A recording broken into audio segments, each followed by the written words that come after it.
La señora Leti Cuello de Velasco, presidenta del DIF en Chiapas, como aliada de las mujeres chiapanecas, también reiteró su compromiso de promover en el ámbito de su competencia más oportunidades de empleo, salud y bienestar para este sector. Las mujeres de Chiapas cuentan con el respaldo del DIF estatal. Juntas aportaremos un Estado equitativo, de libertad y de respeto para todas, expresó emotivamente la licenciada Leticia Cuello de Velasco en un foro convocado por diversas organizaciones de mujeres chiapanecas. Si bien es mucho lo que falta por hacer en la materia, es justo reconocer que hoy se trabaja en políticas públicas innovadoras para combatir desigualdad y pobreza. La señora Leti Cuello de Velasco trabaja arduamente, convencida de que el desarrollo de Chiapas y la igualdad ya no pueden esperar. Escuchas la nueva FM. La nueva FM 94.7 presenta debate, derecho, cultura, educación, política, derecho de réplica, el único programa de la radio en Chiapas, conducido por expertos juristas. Estamos en vivo en la nueva FM 94.7. Muy buenas noches, esta es una emisión más de Derecho de Réplica. Estamos en vivo desde las instalaciones del 94.7 FM, la Nueva Tuxtla, y agradecemos al Grupo ROCAF por este espacio que nos brinda de 1 hora todos los miércoles de 7 a 8 para vertir nuestra opinión sobre temas nacionales, jurídicos nacionales, que de alguna u otra manera impactan en la vida diaria del ciudadano. Como todos los miércoles me acompaña el maestro Alfredo Ranova. Alfredo, buenas noches. ¿Qué tal? Muy buenas noches, Pedro. Bienvenidos a todos los radioescuchas a Derecho de Réplica, en donde semana a semana traemos temas pues que son de interés nacional, con impacto jurídico, pero sobre todo siempre muy actuales, ¿no? Y bueno, tenemos hoy un programa pues con algunos temas que han sido bastante mencionados en las últimas semanas. Así es, y para ustedes que nos están sintonizando, les comentamos que los teléfonos en cabina son el teléfono en cabina es 12-502-06, y también nos pueden seguir a través de la cuenta de Twitter, @la nueva Tuxtla, también en Facebook, la nueva FM, y también nos pueden ver por la página de internet de la estación, que es www.lanuevafm.com.mx. Y bueno, Alfredo, para estar lleno a los temas que vamos a comentar el día de hoy, podrías empezar a mencionarlos, el tema de que nos toca comentar.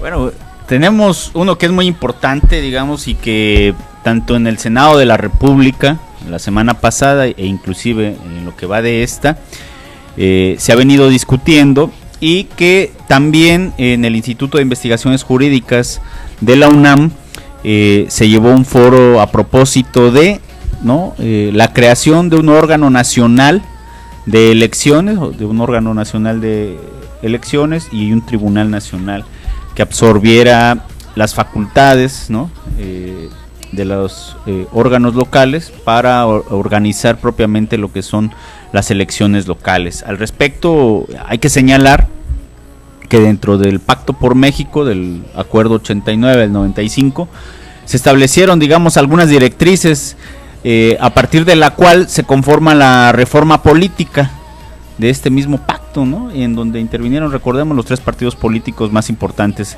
del país, y precisamente uno de los compromisos es la creación de este Instituto Nacional de Elecciones. Al decir de los que saben, esta posición de la creación de este órgano nacional pues es una propuesta que tiene como que muy identificada el Partido Acción Nacional. Al respecto, se han presentado en el ámbito nacional por parte de los organismos locales de elecciones, y así como dentro del ámbito académico, pues una discusión en torno a los pros y contras respecto a la creación de este órgano nacional. Los argumentos, para colocar en sintonía a nuestro auditorio, pues básicamente tiene que ver con 2 aspectos que se han venido señalando. Uno, economizar los procesos electorales, Ese ha sido como un argumento que hasta el momento no ha sido comprobado. Y 2, el hecho de que los órganos locales, estatales, pues carecen de una autonomía plena, digamos, similar a la que tiene el Instituto Federal Electoral. Este es, digamos, el planteamiento inicial de este tema, Pedro. Pues sí, tú como experto que has sido consejero en múltiples elecciones, tanto a nivel municipal, distrital y en elecciones federales también, es importante mencionar, como tú lo has vivido, sobre todo se da el argumento del gasto, ¿no? Lo que cuesta una elección, pero me parece que es un argumento que no está, como tú bien lo mencionas, de todo sustentado, en el sentido de que al crear un órgano nacional de elecciones se lograría un ahorro, ¿no? Y me parece que no es por ahí el argumento para crearlo, ¿no? Así es, imagínate, uno de los números más, números menos, para el proceso electoral 2011-2012 en el Instituto Federal Electoral, el Congreso de la Unión, la Cámara de Diputados, tuvo a bien autorizar alrededor de 12 mil millones de pesos para la organización de las elecciones. El número que daba precisamente el día de antier y ayer, uno de los, digamos, de los compañeros más avanzados en todo este movimiento político electoral desde los 70s, 80s, 90s de José Woldenberg, que es Ricardo Becerra, hacía, digamos, presentaba algunos números a partir de las solicitudes de acceso a la información en los portales de los organismos locales, y señalaba que más o menos por la organización de elecciones locales se han estado destinando presupuestos que giran alrededor de los 4.430 millones de pesos, ¿no? Aquí es importante señalar, una buena parte de todos estos recursos van a parar a los partidos políticos, ¿no? Recordemos que una parte del financiamiento que reciben los partidos políticos pues es tiene que ver para su gasto ordinario, pero cuando hay procesos electorales, ¿no? Hay una fórmula que aplica para incrementar el presupuesto de los partidos políticos para que puedan financiar y sostener pues las diferentes campañas políticas que tienen a su cargo, y en ese sentido digamos que es uno de los elementos que se ha descartado. La polémica gira más bien en otros aspectos de los que poco se han hablado, ¿no? Aquí habría que decir lo siguiente, yo veo lo siguiente. En principio, técnicamente, ¿no?, diríamos que existen condiciones para que, de crearse un organismo nacional de elecciones, técnicamente se puedan organizar elecciones en las propias entidades federativas. Sin embargo, pues bueno, recordemos que esta parte técnica choca también con una jurídica y otra que es política, ¿no? En ese sentido, digamos, en la parte jurídica, las reglas de organización de elecciones, ¿no?, en el país pues tienen 32 códigos diferentes, ¿no? De entrada ya es completamente diferente, aun cuando hayan, digamos, principios como que están muy bien alineados, ¿no? Pero en principio son 32 legislaciones electorales diferentes. Otra, y lo señalaban muy bien, el aspecto relativo a la distritación, ¿no? Mientras, por ejemplo, en el caso de Chiapas, a nivel federal solamente tenemos 12 distritos electorales, en el ámbito local son 24, es decir, se incrementa. Y hay casos en donde se llega a triplicar, como por ejemplo se señalaba el caso de Campeche, que tiene solamente 3 diputaciones federales, pero en el ámbito local se sube a 10, ¿no?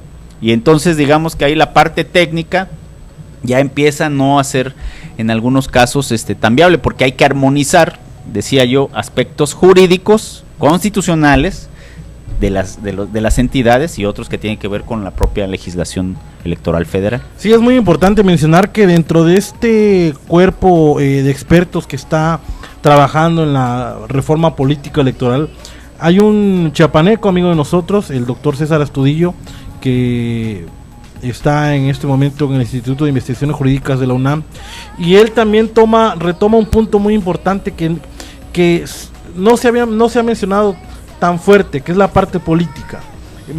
Mencionaba el día de ayer en este foro que se dio en la Ciudad de México de la injerencia que tienen los gobernadores en los procesos electorales. Entonces, el argumento que quieren dar los que están a favor de la creación de este Instituto Nacional de Elecciones es quitarle, ¿no?, supuestamente la injerencia de los gobernadores, pero argumentaba César que entonces si lo aplicamos como tabla rasa, entonces Los gobernadores, significa que los gobernadores intervienen en los institutos de transparencia, en las comisiones de derechos humanos, en los congresos estatales.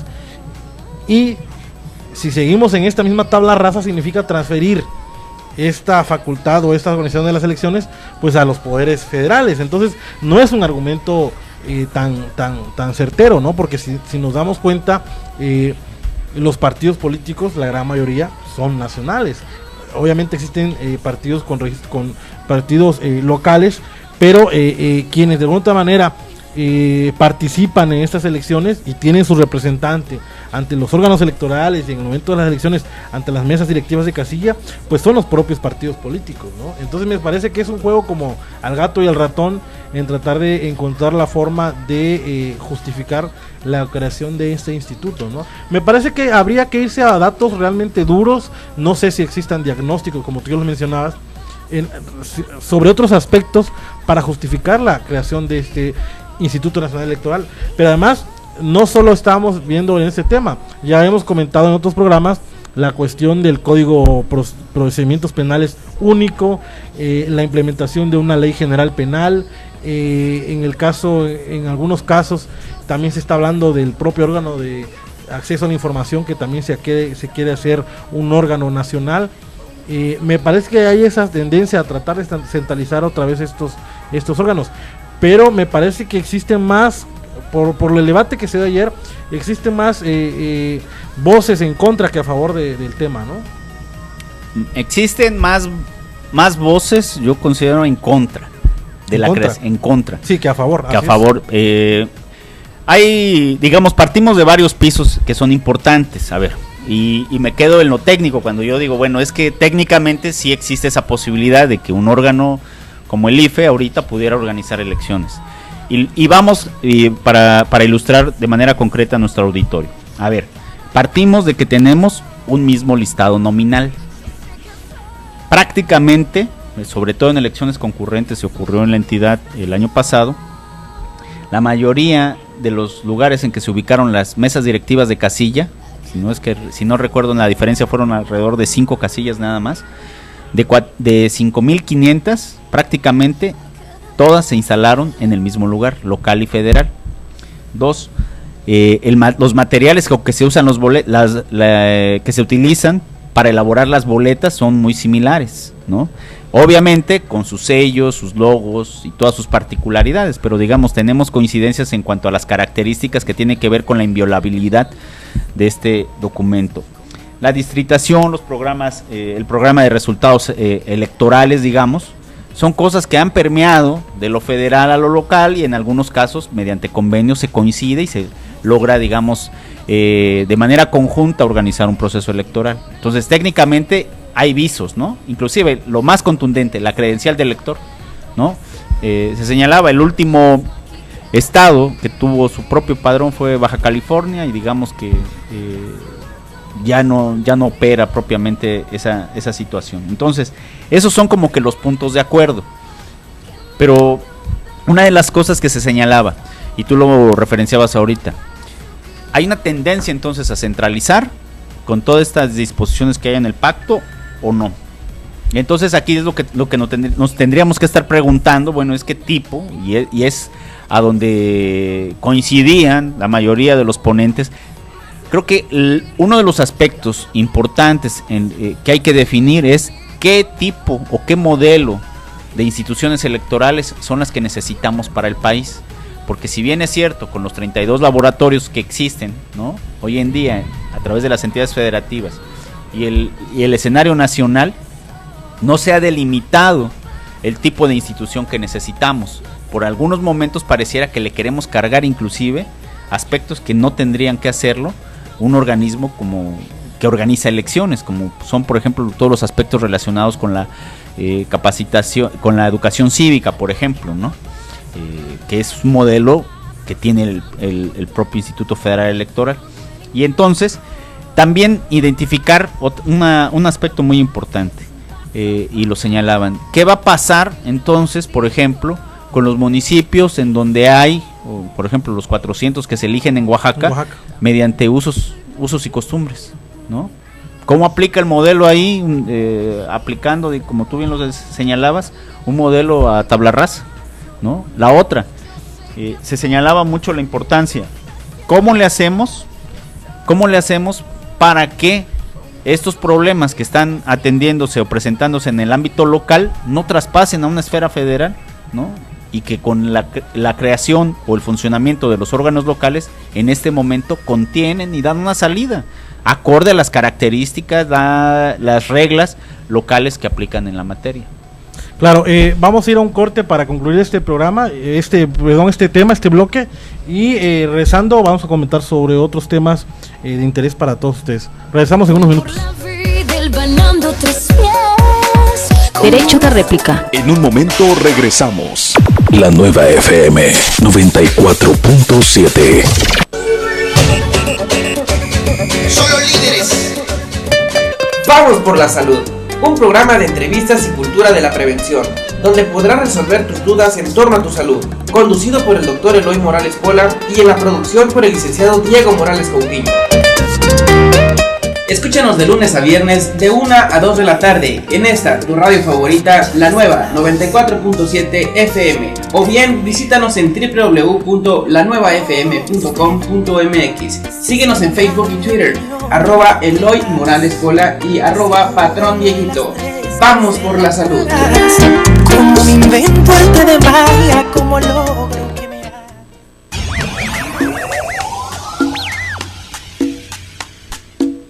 La nueva FM 94.7. No nos importa si eres rapero, rockero, darketo, grafitero, escato, emo, cholo. Mientras sea arte callejero lo encontrarás aquí. La nueva abre un espacio a la cultura urbana. El mejor talento chiapaneco solo para escúchanos a través en la nueva FM 94.7 todos los sábados a las 5 de la tarde. Conducido por Vinicio Portela, el arte callejero nuevamente en la casa. Se dice que aquel que no conoce la historia está destinada a repetirla. Soy Tomás Aguilar y quiero invitarte a conocer las noticias que marcan el rumbo de la historia de Chiapas, México y el mundo, de lunes a viernes a partir de las 8 de la mañana por la nueva FM 94.7. Usted y yo tenemos una cita para conocer las noticias que despiertan a Chiapas en Amanecer Informativo. Y síguenos también en el canal 16 a través del sistema de cable diversión en los municipios de la zona frailesca, Zoque, Valle y la costa desde Tonalá hasta Escuintla. Amanecer Informativo en todo el estado de Chiapas como un baluarte del grupo ROCAF. Los periodistas Alfonso Carbonell Chávez y Miguel González Alonso tenemos una cita en su programa Me Queda Claro a través de la nueva FM 94.7. Me Queda Claro, reflexión, análisis y crítica. No se olvide, ustedes y nosotros tenemos una cita aquí al punto del mediodía de lunes a viernes. Me Queda Claro, bajo la producción de Alejandro Flores Cancino. Escuchas la nueva FM. 19 horas, 17 minutos. Estamos de regreso. Derecho de réplica.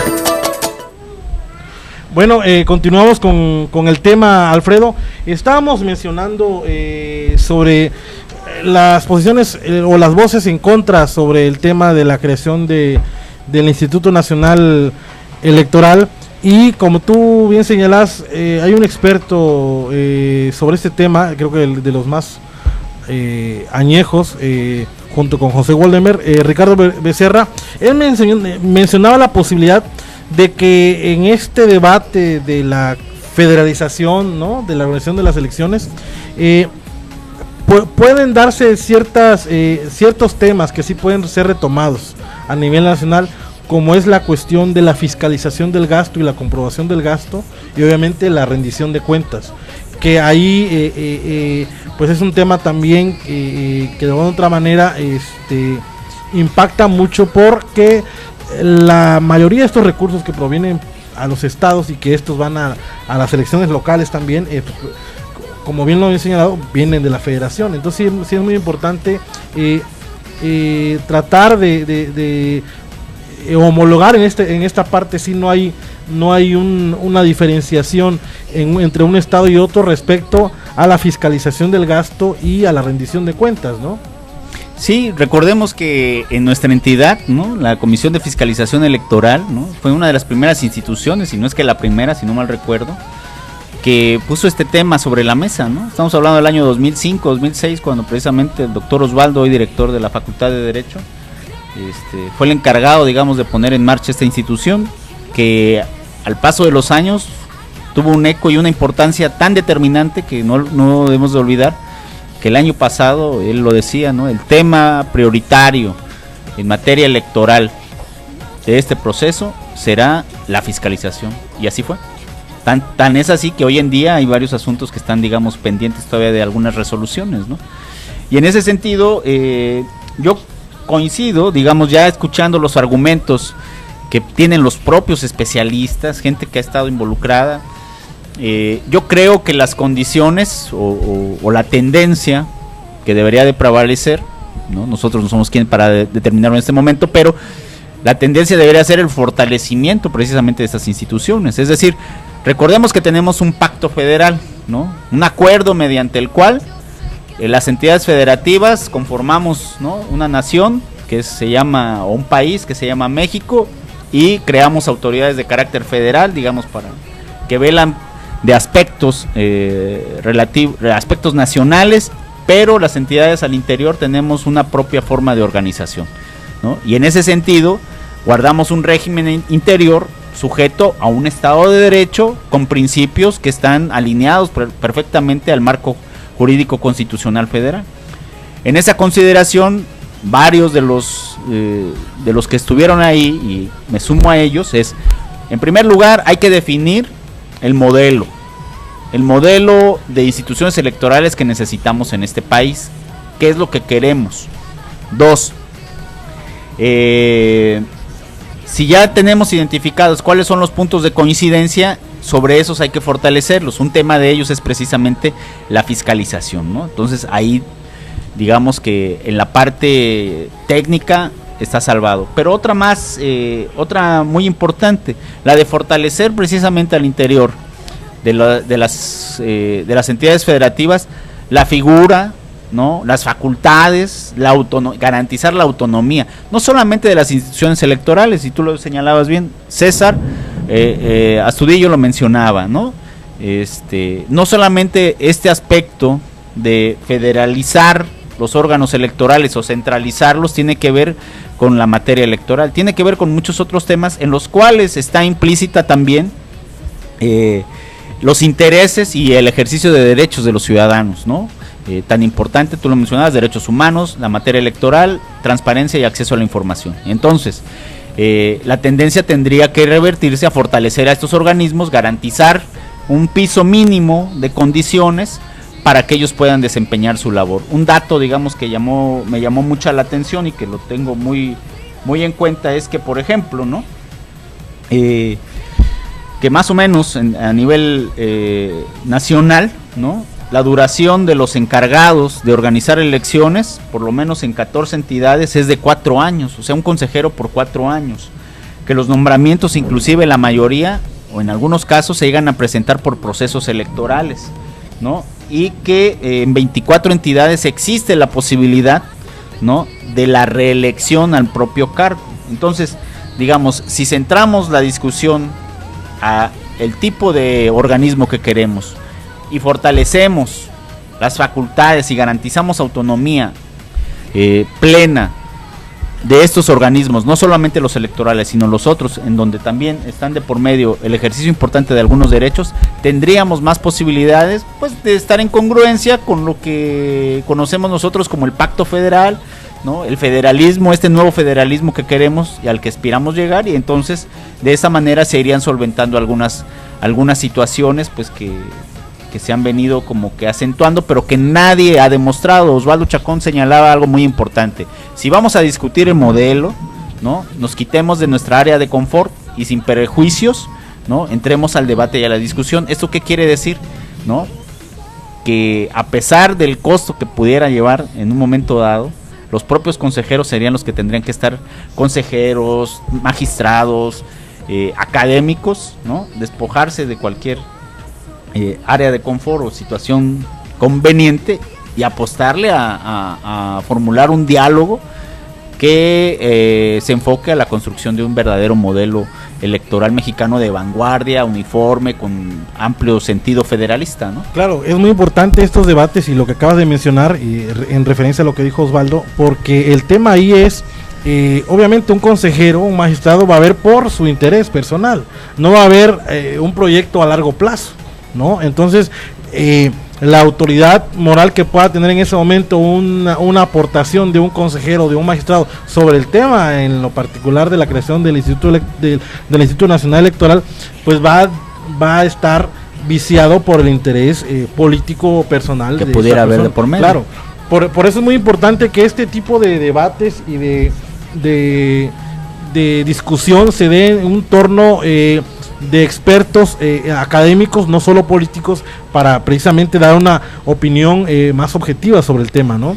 No sé si quieras finalizar con algún comentario sobre el tema para que nos vayamos al otro tema del día. Rescatar algo que dijo precisamente yo, al que considero uno de los principales actores políticos en el país, con un amplio sentido demócrata, que es José Woldenberg, ¿no? Él decía que se ha cuestionado mucho el hecho de que se diga, bueno, es que el Instituto Nacional de Elecciones está dentro del Pacto por México y por tanto, ¿no? Es prácticamente ley, es un hecho que va a suceder, ¿no? Entonces, y él decía, bueno, que esté en un pacto no quiere decir que ya se tenga que realizar, sino que qué bueno que esté en un pacto porque se ha definido como una prioridad, porque tiene que ver con definiciones de carácter político que van a afectar en el ámbito nacional y local, pero que el hecho de que esté ya incluido, ¿no?, en un acuerdo entre las principales fuerzas políticas quiere decir que hay una coincidencia. Y por otro lado,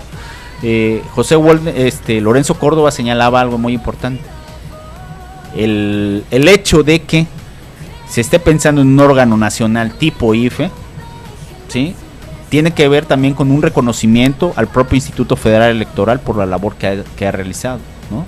Y entonces, digamos que a partir de estos escenarios es en donde se puede construir, pues, mejores condiciones para el ejercicio de los derechos político-electorales de los ciudadanos en las entidades, ya sean para ejercer derechos políticos federales o estatales, ¿no?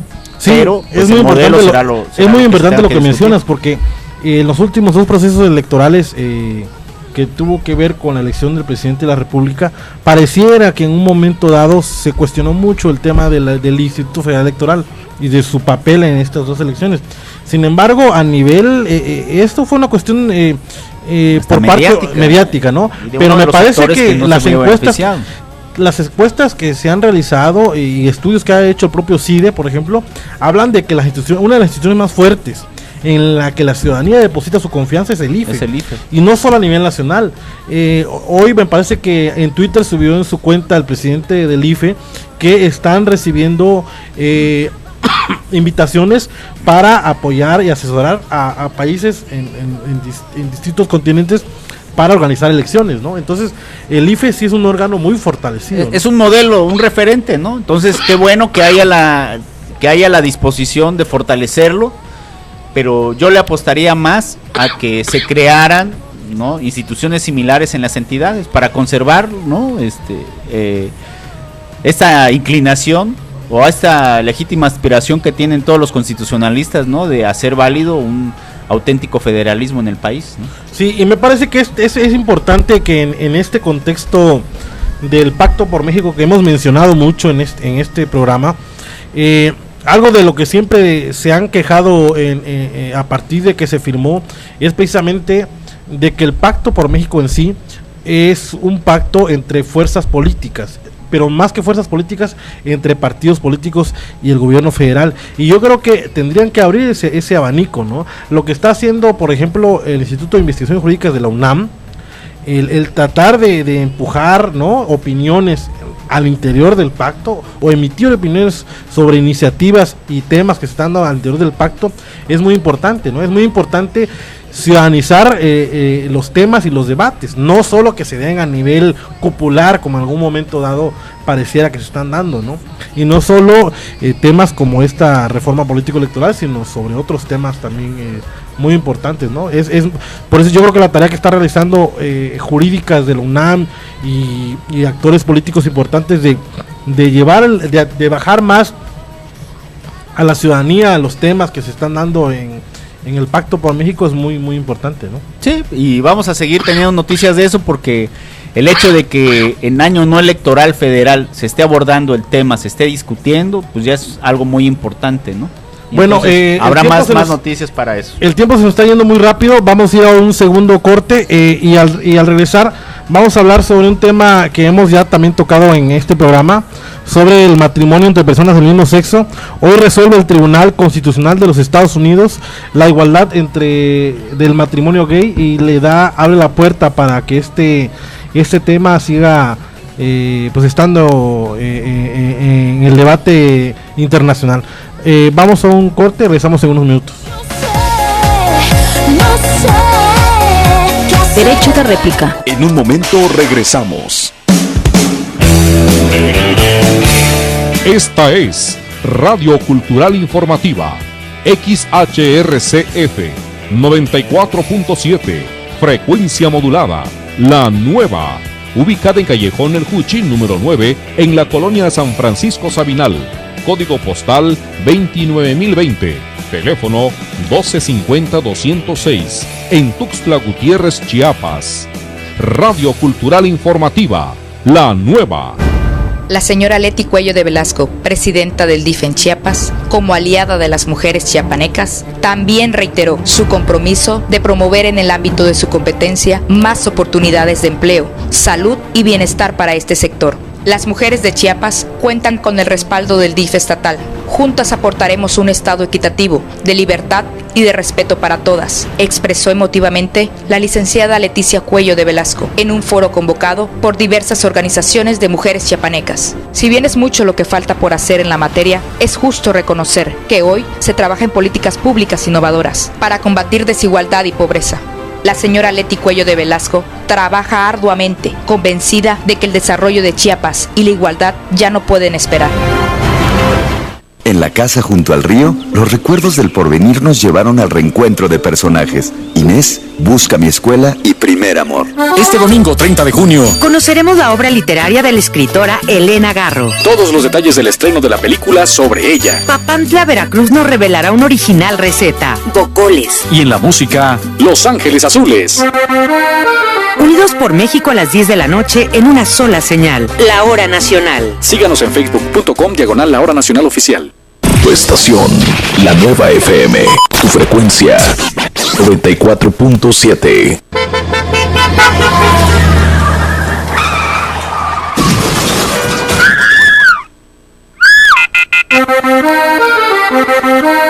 Adelante, Poppy C. ¿Cuál es la emergencia? ¿Estás bien? Hola, bandida. Necesito un favorcito, nena. Te escucho. Creo que atropellé el aburrimiento.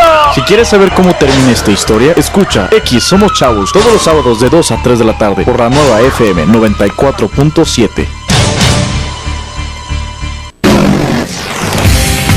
Hola, ¿qué tal? Soy Adiel Pereira Vázquez y te saludo desde el Centro de Operaciones de Epicentro Informativo a través del 94.7, la nueva FM. Te invito de lunes a viernes en punto de las 7 de la mañana a estar en el lugar donde se genera la información. Epicentro Informativo. Un programa para mujeres y también para hombres, de mujer a mujer. Soy Viridiana de la Vega. Escúchame de lunes a viernes de 10 a 11 de la mañana por la nueva FM 94.7, de mujer a mujer, para las mujeres de hoy. Entrevistas, noticias, música. Esta es la nueva FM. 19 horas, 33 minutos. Estamos de regreso. Derecho de réplica. Gracias por sintonizarnos. Los teléfonos en cabina es 12-50206. Estamos también en la página www.lanuevafm.com.mx.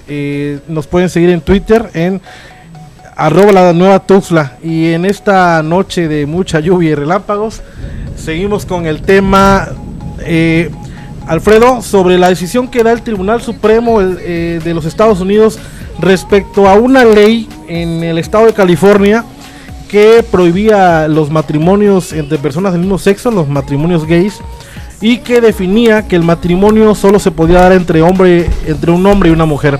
Este debate, que curiosamente se dio primero en México con la reforma al Código Civil del Distrito Federal, y que resolvió la Suprema Corte de Justicia de la Nación en el 2009, en el 2011. Ahora este debate se traslada a los Estados Unidos y provoca una gran difusión, un gran debate a nivel internacional, precisamente por tratarse de este país y porque abre la puerta, sigue abriéndose más la puerta para que el derecho de igualdad se siga dando en muchos países del mundo, ¿no? Es importante esta resolución porque sobre todo se sigue dando esta concepción de que el matrimonio ya no es una cuestión más allá, no es una cuestión meramente religiosa o afectiva, sino que va enfocado sobre todo a que las personas que estén casadas, en este caso incluso las personas del mismo sexo, puedan recibir los beneficios que conlleva un matrimonio, sobre todo en materia de derecho social, ¿no? Los beneficios sociales que pueden adquirir a través de adquisición de vivienda, seguridad social, herencia, adopción, y esto viene pues a beneficiar a las personas que de una otra manera han elegido esta situación jurídica para compartirla con otra persona. Así es, en nuestro país, después, digamos, de con una tendencia abiertamente de un gobierno de izquierda y una tendencia completamente liberal, en nuestro país, en el Distrito Federal, se dieron los primeros pasos para la legislación, para normar, digamos, estas situaciones, que era un reclamo social, en donde se dio cabida, ¿no?, fundamentalmente a grupos que vienen gestándose y expresándose a lo largo y ancho de nuestro país. Y en ese sentido, digamos, a partir de eso han habido una serie de opiniones, inclusive la propia Corte se ha manifestado, ¿no?, y se manifestó mucho antes que en Estados Unidos, respecto al ejercicio de este derecho de libertad de decidir con quién formar o con quién contraer matrimonio, ¿no? Y en ese sentido, la determinación que se toma en Estados Unidos, pues abiertamente abre la posibilidad para el reconocimiento de estos matrimonios, ¿no?, que ya era una situación que estaba como que quedándose muy rezagada en un país pues que es altamente moderno, digamos. Sí, y es importante lo que expresó, las reacciones que se dieron a partir de la decisión del Tribunal Supremo, como la del presidente Barack Obama, quien felicitó al pueblo de Estados Unidos por esta victoria para las parejas que llevan mucho tiempo luchando por el reconocimiento y ser tratados de manera igual ante la ley, y para los hijos de estos matrimonios que de alguna otra manera ahora sí van a tener acceso a esos beneficios, como mencionaba anteriormente, en materia de seguridad, en materia de alimentos, en materia de herencia, en muchos temas, ¿no?, que la figura del matrimonio de alguna otra manera beneficia a todos, ¿no? Y yo creo que este tema no debe soltarse tampoco aún, y a pesar de que en el Distrito Federal ya se ha reformado el código, de que en Oaxaca ya resolvió la Corte sobre el tema, que en Yucatán se han dado casos, que también en el estado de Coahuila. Yo argumento de que estos temas tan polémicos, sobre todo en el caso del matrimonio entre personas del mismo sexo, es muy importante mencionarlos y debatirlos, porque en cuestiones de derechos humanos siempre hay que irnos hasta el tope, hasta los temas más controvertidos, porque ahí hacia atrás va a ser más fácil seguir difundiendo y defendiendo otros temas de derechos humanos no tan controvertidos. Si temas de derechos humanos controvertidos como el del matrimonio entre personas del mismo sexo se debaten y se mencionan, eso va a abonar a que otros temas sean mucho más fáciles de defender. Y creo que en nuestro país hay que seguir pugnando por la mención y por la opinión, ¿no? Sí, bien lo señalas. ¿En dónde radica la importancia de estas determinaciones que han tenido, por un lado, legisladores y por otro lado, autoridades jurisdiccionales, ¿no? El reconocimiento pleno de derechos. Alguien pudiera pensar, bueno, ¿y en qué beneficia o no el hecho de que haya un reconocimiento? Cuando de facto son situaciones que se vienen, digamos, reconociendo ya socialmente, y ahora pues encontrarle un cauce jurídico, la pregunta sería ¿por qué? Y la respuesta, lo acabas de señalar, es muy importante, ¿no? El reconocimiento y la posibilidad de que las autoridades formalicen el matrimonio entre dos personas del mismo sexo trae como consecuencia, ¿no?, el ejercicio de otro tipo de derechos, a los cuales, digamos, el común denominador de nuestra sociedad, ¿no?, matrimonios de hombre y mujer, tienen acceso, y a estos grupos, ¿no?, se les ha segregado, se les ha limitado y se les ha inclusive prohibido, vamos a llamarlo así, el ejercicio de estos derechos. Tú lo mencionabas, un aspecto relacionado con seguridad social es determinante en la vida de cualquier persona, y de dos que han decidido unir sus vidas para en adelante, digamos, tener un proyecto de vida, pues obviamente que son limitantes que socialmente también tienen repercusiones. Así es, y bueno, terminamos aquí con este tema y abrimos el otro tema del día de hoy, Alfredo, sobre un tema que fuiste a ver que fuiste a un evento en México así es. Sobre esto, ¿no? Bien, bueno, aquí es importante, la ausencia que tuve del programa la semana pasada se debió a una situación. Acudimos al seminario para entidades federativas para dar, digamos, herramientas básicas relativas al monitoreo y evaluación de políticas públicas. En ese sentido, el Coneval, el Consejo Nacional para la Evaluación de la Política de Desarrollo Social, tuvo a bien, digamos, presentarnos a todos los que asistimos las bases sobre las cuales obviamente vienen ellos desarrollando sus actividades, y la importancia que tiene la evaluación hoy en día. Por un lado, la evaluación de las políticas públicas en la toma de decisiones, y por otro lado, la importancia que también representa la medición multidimensional de la pobreza.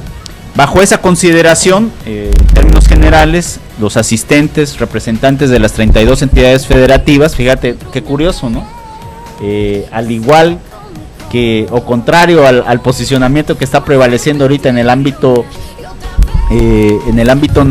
nacional con la materia electoral, de centralizar todo, ¿no?, por lo menos la propuesta que está ahí, aquí se dejó patente la necesidad de poder generar condiciones en las entidades federativas para que cada una de ellas cuente con un organismo similar al Coneval, tal vez como a través de un organismo público autónomo, ¿no?, que haga el ejercicio de orientar las evaluaciones de las políticas de desarrollo social en cada entidad federativa, ¿no?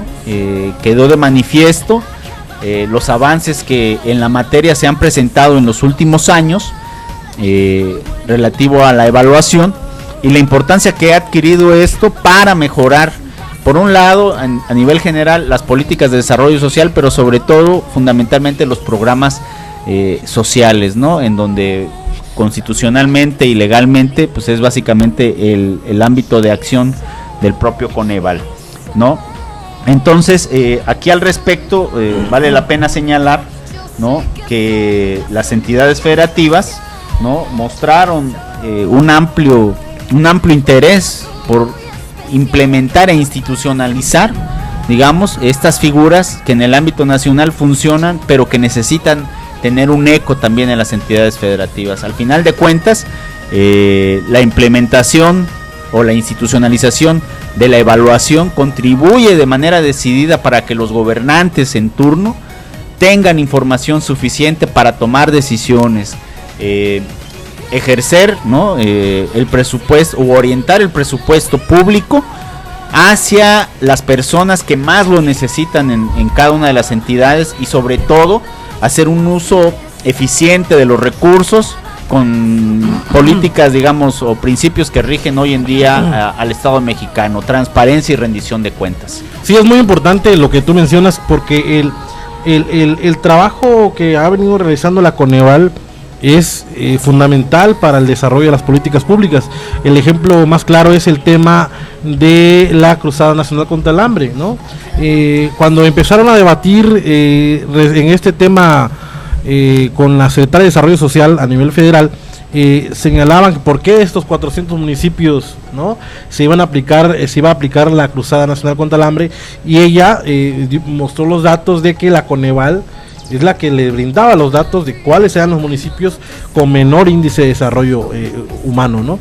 Y me parece que es la herramienta que proporciona la Coneval a las entidades federativas es muy importante de entrada con la elaboración del plan estatal de desarrollo. Si no tomas en cuenta las estadísticas que te da el Coneval por municipio, me parece que sería un error no tomarlos en cuenta, no mencionarlos, ¿no?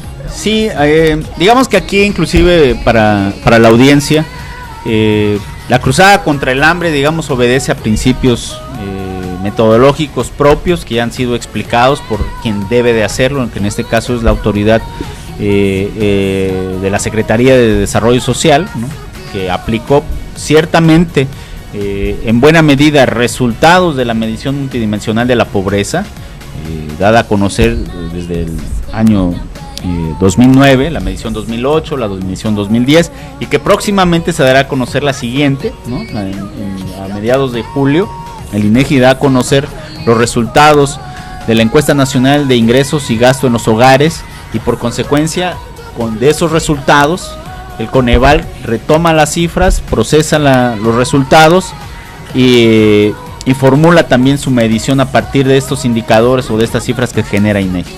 Y entonces, digamos que ya tenemos, ¿no?, un claro ejemplo, como bien señalas, de cómo esa información sirve para tomar decisiones.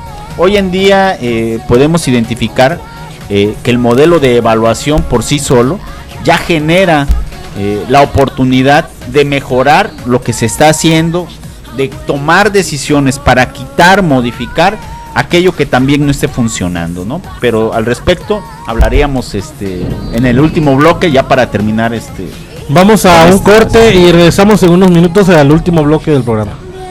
Soy peligro público. Derecho de réplica. En un momento regresamos. Tu estación, la Nueva FM. Tu frecuencia, 94.7.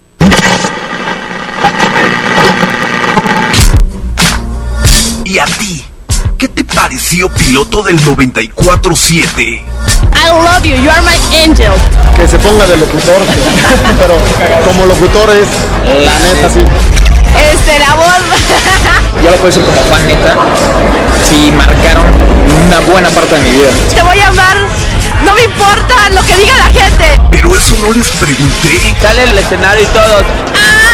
¿Qué? Es algo que me ha dado mucha felicidad.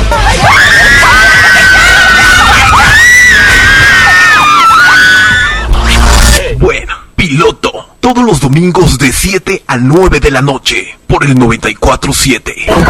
¿Qué hacen si se asoman? Ay no, gritamos lo más que podamos. Solo líderes. Vamos por la salud, un programa de entrevistas y cultura de la prevención, donde podrás resolver tus dudas en torno a tu salud, conducido por el doctor Eloy Morales Pola y en la producción por el licenciado Diego Morales Coutinho. Escúchanos de lunes a viernes de 1 a 2 de la tarde en esta, tu radio favorita, la nueva 94.7 FM. O bien visítanos en www.lanuevafm.com.mx. Síguenos en Facebook y Twitter, @Eloy Morales Pola y @Patrón Dieguito. Vamos por la salud. Como me invento arte de magia, como logro. Ser mujer y madre no es tarea fácil. Escucha a Lupita Vicente en Verdad de Mujer, un espacio para platicar nuestras experiencias y hacer más fácil la vida diaria. Tenemos una cita todos los sábados en punto de las 3 de la tarde por la Nueva FM 94.7. entrevistas, noticias, música. Esta es la Nueva FM. 19 horas, 48 minutos. Estamos de regreso. Derecho de réplica. Programa Les agradecemos a la audiencia que nos esté sintonizando en estos momentos. Y estábamos hablando precisamente del tema sobre la aportación que está haciendo la Coneval en estos datos. Pero voy a algo más importante todavía. También que la Coneval, con estos datos duros en el terreno, le dice a cada entidad federativa realmente si esa política pública funcionó o no.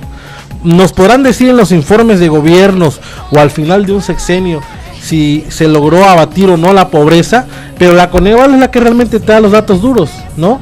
No hay otro organismo que de otra manera te diga si efectivamente esa entidad logró abatir o no, o disminuir las condiciones de marginación de una entidad federativa o de un municipio. La Coneval tarde o temprano te da la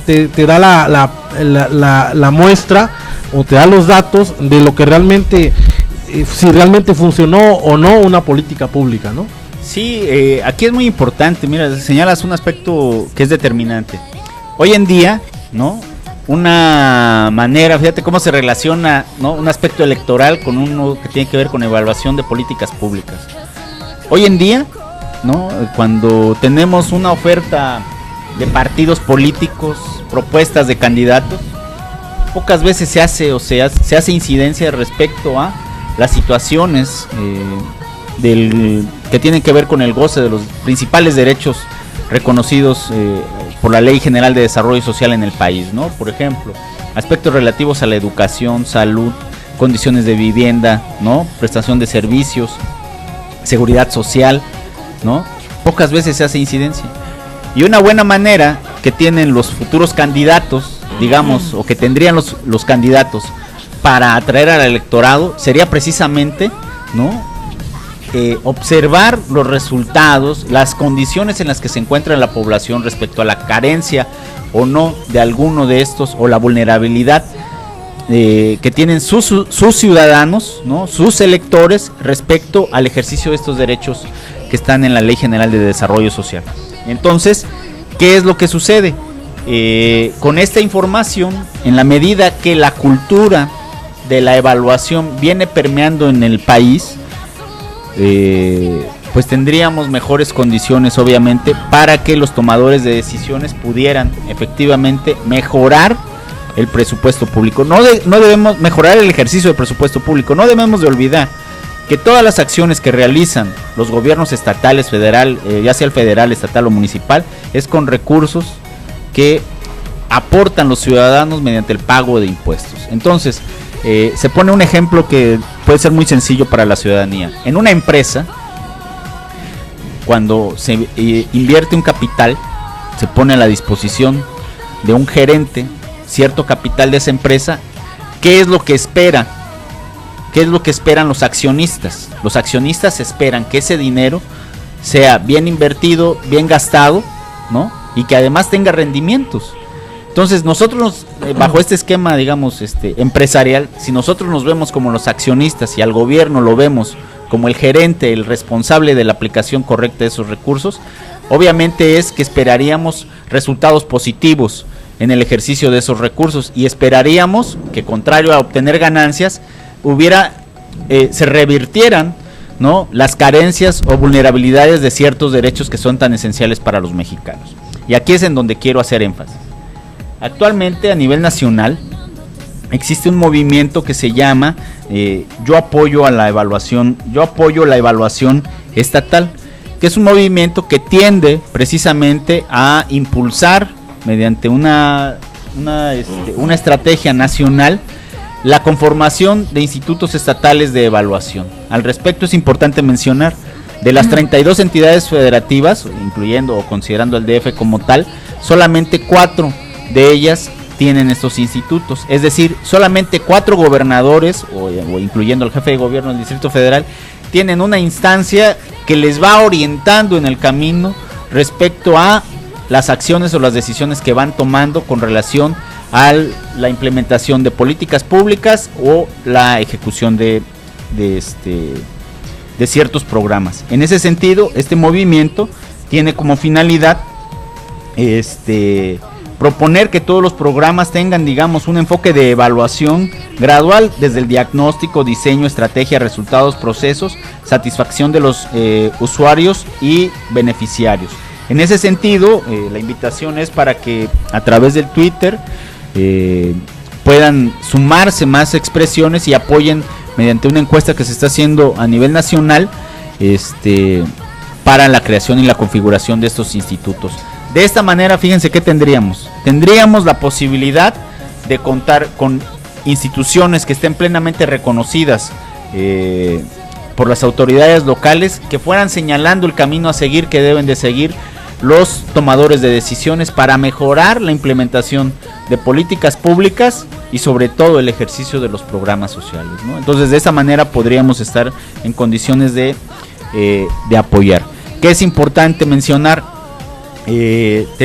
Tendríamos que estar usando a través de un hashtag en el Twitter que se dice: yo apoyo la evaluación estatal. Quienes estén interesados lo pueden buscar. Jesús Gastelum es el que viene impulsando este movimiento en Chiapas. Su servidor es el que viene también representando, digamos, este movimiento, y pues esperamos que muchas personas se puedan ir sumando y que en futuras ocasiones vamos a tener la oportunidad de reportar también, digamos, qué estamos haciendo al respecto, porque la intención y el propósito es que se sumen académicos, universitarios, legisladores, presidentes municipales y pues fundamentalmente quienes ostentan la titularidad de los poderes estatales, ¿no?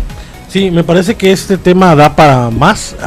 Podemos retomarlo más adelante en otro programa para tener toda la hora y seguir analizando sobre este tema de políticas públicas y de evaluación. Ya estamos por concluir, nos quedan unos cuantos minutos. Gladys, ¿nos vas a comentar algo sobre los talleres artísticos de verano en la Universidad Autónoma de Chiapas? Así es, pero Sergio, buenas noches. Alfredo, buenas noches. Hola, buenas noches. Pues sí, talleres artísticos de verano, que las inscripciones empezaron el 20 de junio hasta el 12 de julio. Pues hay talleres de literatura, de arte, danza, música. En literatura pues está literatura infantil, oratoria y declamación. En arte hay ajedrez, artes plásticas infantil. En danza pues hay danzón clásico, bailes finos de salón. Y en música, batería y percusión matutino. Y pues los requisitos son para los alumnos de la UNACH: comprobante de inscripción al semestre original y copia, 2 fotografías tamaño infantil y copia de acta de nacimiento. Para los particulares, comprobante original de pago al banco, 2 fotografías tamaño infantil y una copia del acta de nacimiento. Para estudiantes de la UNACH, el 100%, para becas de trabajador de la UNACH, el 75%, y para hijos de trabajador de la UNACH, el 50%. Y como te vuelvo a repetir, está abierto para todo público. Y pues informes están en la Coordinación de la Promoción Cultura, en la Segunda Poniente Sur, número 118, Colonia Centro, Edificio Maciel, 6º piso, y el teléfono es 61-249-26, extensión 220. Y Centro Cultural Universitario, Avenida Central, esquina con Segunda Poniente Norte, número 288, y el teléfono es 61-269-11. Esos son los talleres, algunos de los talleres que mencioné, pues hay más también. Gracias, pero Sergio, gracias, Alfredo. Gracias, Gladys. Gracias, Gladys. No sé si tengas algún otro comentario, Alfredo. Algunos avisos a nuestra audiencia que está interesada en temas de derecho y también, sobre todo, electorales, ¿no? Donde tenemos ahí para la siguiente semana. Se llevará a cabo la primera semana de la cultura democrática en Chiapas, organizada por el Instituto Estatal de Electoral y Participación Ciudadana. Van a haber conferencias magistrales, hay un concurso de oratoria, de ensayo político, mesas de trabajo, cursos, talleres, feria de libros y exposición fotográfica, obviamente todos enmarcados en este aspecto de la promoción de la cultura democrática y de la educación cívica. Al respecto pueden acceder a la página www.iepc.org.mx para mayor información. Las actividades van desde el día lunes hasta el día viernes. Y también recordarles que en la Casa de la Cultura Democrática del Instituto Federal Electoral, en sus oficinas ubicadas en la colonia Moctezuma, mañana continúa el ciclo de conferencias y después de las elecciones construyendo gobernabilidad democrática, en donde tendremos también una conferencia a partir de las 5 de la tarde. Muy bien, Alfredo, pues gracias por acompañarme, gracias Gladys por acompañarnos, gracias a ustedes por acompañarnos. Le agradecemos al Grupo ROCAF por este espacio, los esperamos el próximo miércoles a las 7 en Derecho de Réplica y espero que tengan una buena semana.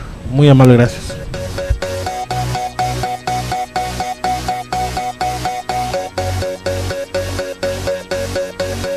La Nueva FM 94.7 presentó Debate, derecho, cultura, educación, política, derecho de réplica, el único programa de la radio en Chiapas, conducido por expertos juristas. Esta es una